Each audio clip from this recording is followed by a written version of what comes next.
The goal is not to defeat the Taliban. The goal is not to defeat the Taliban, but to convince them they cannot win and are better off seeking a negotiated end to the war. Blessed are the eyes that see what you see.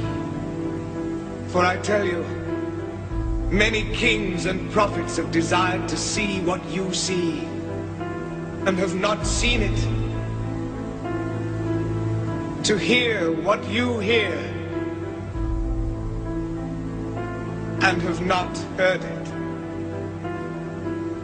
I thank you, Father, for hiding these things from the learned and the wise and revealing them to the innocent and the simple.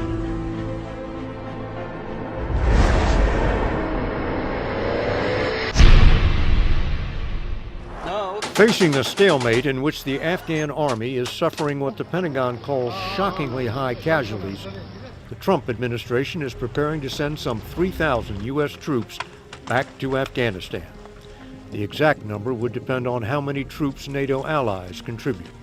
The increase was requested by General John Nicholson, the top commander in Afghanistan, who has said he needs more trainers and advisors for the Afghan army. The plan, which has not yet been presented to President Trump for a decision, would allow American advisors to operate closer to the front lines and give them greater authority to call in airstrikes against the Taliban, an enemy which can still carry out attacks like this one last month on an Afghan military base that left 140 dead. General Nicholson has estimated it would take 2 to 3 years to regain an advantage over the Taliban. The goal is not to defeat the Taliban, but to convince them they cannot win and are better off seeking a negotiated end to the war. As Joint Chiefs Chairman General Dunford explained to Cammie McCormick of CBS News Radio, it comes down to which side cracks first. We can be tired, but war is a clash of wills, right? So who wins? Who wins and who loses? Who loses is whose will is lost first. After the increase, U.S. troops would number close to 12,000, some of which would conduct raids against terrorist groups like ISIS and Al-Qaeda. And the U.S. military's experimental X-37B space plane has completed a classified 2-year mission. The unmanned craft, which conducted unspecified experiments in orbit, landed at NASA's Kennedy Space Center in Florida on Sunday.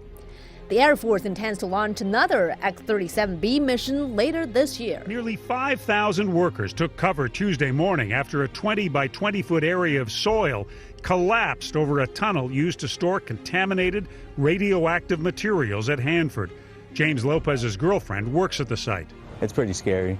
They put her in a room and they cut off all the ventilation so that the outside air couldn't get in. The breach happened near the center of the 500-square-mile nuclear complex. Old rail cars used to transport plutonium and uranium are now stored in wood and concrete tunnels covered by about 8 feet of soil. Dirt collapsed into the tunnel. Nobody's involved. There's no people involved. Hanford emergency operations official Destry Henderson updated the public on Facebook. No signs of a radiological release. Additionally, no employees have been injured. Hanford is home to 56 million gallons of radioactive waste. All of the waste from the Manhattan Project, which tested and built the atomic bomb during World War II, is buried there. The facility has been closed for nearly 30 years, but 9,000 people now work at the site on a massive cleanup effort. Some of this nuclear waste is so hot that if you were to walk by it, you would get conceivably a lethal dose of radiation. CBS News science contributor Michio Kaku says it could take another 40 years and $110 billion before the site may be considered safe. The Hanford Reservation is a series of disasters waiting to happen. A major earthquake, a major fire at the site with all these toxic, much of them flammable liquids, could cause a disaster beyond our imagination. U.S. troops in South Korea are reportedly planning to set up a special unit in October to gather and analyze intelligence on the DPRK. Now, U.S. Forces Korea aims to improve their intelligence gathering abilities and identify gaps in how the DPRK's nuclear weapons and ballistic missile programs are monitored. Officials in Seoul say the unit is likely to rely on high-level defectors from the DPRK and foreign figures with experience at the country and other intelligence agencies. This year we have surveillance going on for ticks kind of across the state at multiple locations. Dr. Susan Paskowitz, the chair of the Department of Entomology at UW-Madison, has been studying deer tick populations in the state for better than 20 years. Back then, to find them in great numbers, you had to look in the Northwoods, but not anymore. There's no spot left where we've gone to look for them and haven't found them. With the spread of ticks come the spread of Lyme disease. 20 years ago, Dr. Paskowitz told her students about the 400 to 500 cases each year in the state. Now when I teach the class, it's 3,000 cases every year. And CDC for Lyme disease would estimate that that's an underestimate by quite a lot. It's probably closer to 30,000 cases in the state. So that's a large increase. Vice President Pence is scheduled to address persecuted Christians from around the world this week at a summit hosted by evangelist Franklin Graham. More than 600 people from 130 countries are expected to come together, pray, and hear firsthand accounts from those being persecuted. Pence is scheduled to speak at the event on Thursday. To Texas now, where a new law cracking down on sanctuary cities could lead to other states making similar moves. Governor Greg Abbott signed SB 4 into law during a Facebook Live event Sunday night. It bans sanctuary cities in Texas, and it also allows police to ask the immigration status of anyone that they stop. But one sheriff is fighting back. David Begnaud spoke to her. I think it's bad for our community.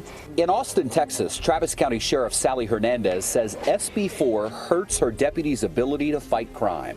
We have witnesses that are undocumented that see a crime, but they're not going to feel comfortable coming forward. But Governor Greg Abbott says police cannot pick and choose which laws they want to enforce. He believes SB 4 will keep criminals off the street. This law cracks down on policies like the Travis County Sheriff, who declared that she would not detain known criminals accused of violent crimes. Misinformation based on fear. I honor detainers for the more violent crimes. Like rape and murder. Right. Many Texas sheriffs and police chiefs oppose the new law, saying they don't have the resources to enforce federal immigration law. They also fear that SB 4, which allows officers to ask crime victims or witnesses their immigration status, could lead to racial profiling. I think you will see lawsuits from the different organizations where individuals may feel they're being targeted. SB 4 has been compared to Arizona's so-called Show Your Papers law, which sparked protests and boycotts in 2010 before it was largely struck down by a federal court. And Sheriff Hernandez hopes SB 4 dies the same way. Right. If the law goes into effect, what are you going to do? I will have to change my policy because I will not violate the law. President Trump has a new plan to directly arm Kurdish forces fighting in Syria. The move is expected to anger the Turkish government. A spokesperson from the Pentagon said the arming is needed in order to successfully seize the Islamic stronghold of Raqqa. Turkey views the Kurds as terrorists and calls the decision unacceptable. Their main concern is the arms provided by the U.S. will one day be used against them. U.S. officials say the weapons and ammunition provided will be limited to what the Kurds need to carry out specific operations. After the battle, the U.S. will work to retrieve any leftover equipment. Authorities have been trying to cope with a major rainstorm on Sunday, playing havoc with traffic on travel across the province. It blew in over the provincial capital, Guangzhou, in early morning. City officials issued a stern warning to residents about its potential impact.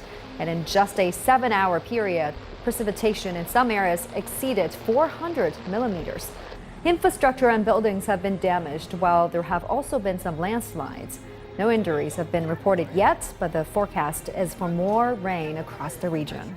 Dozens of girls who were kidnapped from a school in Chibok, Nigeria 3 years ago are back with their families tonight. They were released this weekend by Boko Haram, the militant group that stole them. President Muhammadu Buhari confirmed that 82 of the over 200 Chibok girls were released in a high-stakes prisoner swap. The girls were flown from Banki in the north of the country to see their families on Sunday and then taken to the capital, Abuja. They were exchanged for at least 2 senior Boko Haram commanders. The deal, a result of extensive negotiations between the government, the International Red Cross, and Nigeria's extremist Islamic group Boko Haram. The Chibok schoolgirls were kidnapped over 3 years ago on the eve of their final school exams, some as young as 14 at the time. These images were the first tangible evidence of proof of life released by Boko Haram in 2014. Then, last year, the first real sign of a breakthrough. 21 girls were released by Boko Haram, fueling hopes that more would quickly follow in their footsteps. That was more than 6 months ago. And in the years following the mass Chibok abductions, human rights groups estimate Boko Haram has kidnapped over 2,000 more women and children. Today, 82 mothers will weep tears of joy, but there are 100 more Chibok parents who hold their breath, hoping, waiting, desperate for more good news.